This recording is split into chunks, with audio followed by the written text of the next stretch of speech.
Alrighty guys, I am back today with something a little bit different. These things are kind of the talk of the town right now, these Vevor diesel heaters. They're sold under a whole bunch of different names on Amazon. This is some other name. I guess the question I'm trying to answer today is, can you heat your shop with one of these? So here's what I've got. It's 18 wide by 32 long. Some insulation in the ceiling, not much. They're 6-inch thick walls and they are well insulated. And I did set up a thermometer here just for fun, and we're showing like 11 degrees Celsius, I would say 10 or 11 degrees Celsius. So there's so many review videos on these things, I decided I'm just gonna get straight to the point. So can you use this to heat your shop? Kind of, I guess is the short answer if you don't want to watch the whole video. We'll turn it on for an hour here and see what it does, but ultimately what I found with this is that it does blow out quite a bit of hot air, but it's just not that great for heating a shop like this. In here I've got one of these guys. That's a 240 volt heater, and I can warm this place up in about, I'd say 20 minutes with that on a fairly brisk 5 to 10 degree day. And I love that thing, but the problem is it costs me about $4 a night to use it, which, I mean, it's not that much, but one of the big issues here is that we have a tiered electrical system. So as soon as you've used over a certain amount of electricity in 1 month, the price essentially doubles. So that price will go up to like $6 a night. So anyways, I'll stop babbling. Here's this thing. Here's the fuel level. It's right around there, kind of by the bottom arrow. Doesn't use much fuel at all, and it's super simple to operate. So I've got the exhaust ran outside. It's showing 9 degrees on the gauge here. This place isn't perfectly insulated, but this is probably what most of you guys will be doing with it anyways. So just turn it on by pressing the power button. Here this fan starts blowing. I just put it all the way to number 6, and check out the temperature gauge in an hour here. So I'll see you guys in an hour. Alrighty, it has been 1 hour, and you'll see the temperature gauge, let's say it's moved by maybe 1.5 degrees Celsius, if that. So I mean, these things don't put out as much heat as people like to think they do. So I mean, you know, if I come over here I can feel some warmth. But I mean, if you think this little thing is going to heat your whole big shop, especially when it's uninsulated like this, I don't think you're going to be too impressed with it.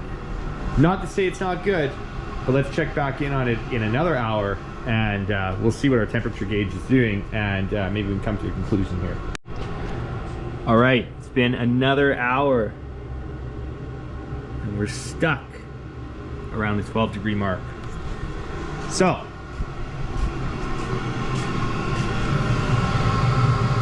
it is hot air coming out of here. You can see our fuel level has gone down.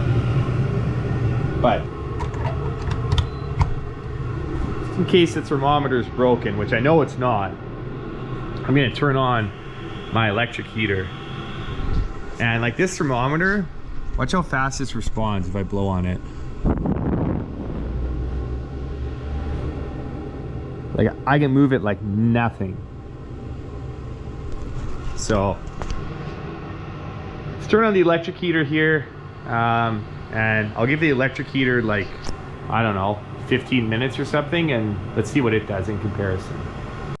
All right, it's been half an hour, maybe not even, like 20 minutes, and we go over to our gauge, and you can see she's climbed up to about 15 degrees. So this thing essentially just did in maybe 20 minutes what that's done in the last 2 hours.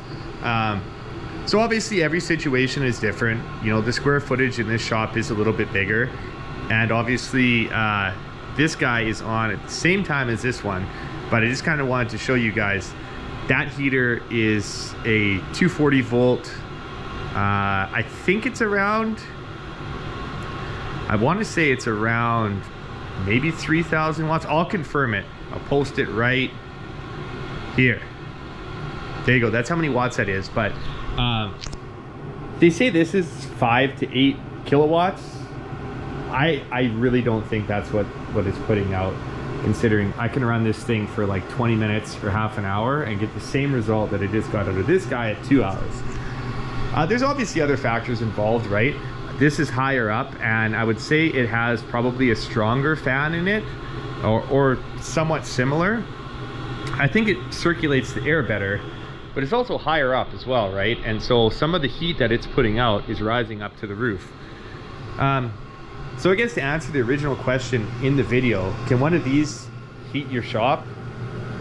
I mean, I would say no. Like, it's only 10 degrees Celsius here, and this has kind of struggled to even do anything.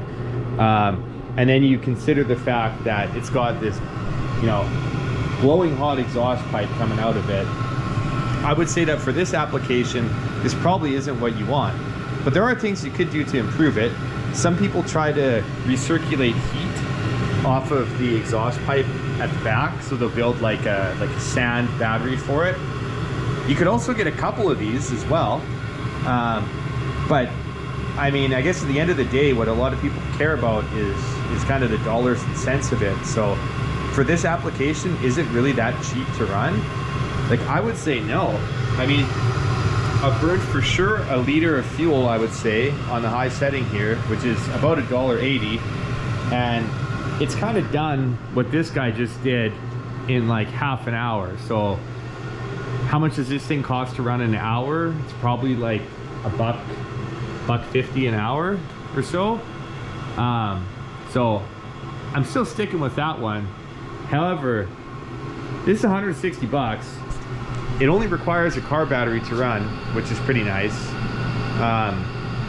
You can use it anywhere, and you know, some places electricity is a lot more expensive than here. But like, really, I think if you had 2 or 3 of those guys, you could probably do what this one does. But just a lot of the videos I see online make it, you know, and that's kind of why I bought this. They make it seem like this little diesel heater is just putting out so much heat. It does. It definitely does put out heat. But for heating a shop of this size, it ain't what you want. It definitely isn't. If I had everything else insulated, if I had better garage door seals, if, then maybe it is better. But it's not even cold outside yet, and that's the problem. I guess one other key thing to consider, and I will give the little guy here some credit, the temperature outside has been dropping rapidly as the heater's been on. So I would say, even though the temperature on the thermometer wasn't really going up, it also wasn't going down. So it was compensating for the air temperature outside. So yeah, I hope this answers some of your guys' questions. If you have any more questions about it, feel free to ask me. So it's not the right thing for my application. I'll keep it around. I mean, it was so cheap, why not? But, you know, for now, I'll probably just be sticking to my old school electric heater up there. Thanks for checking out the video, and yeah, see you in the next one.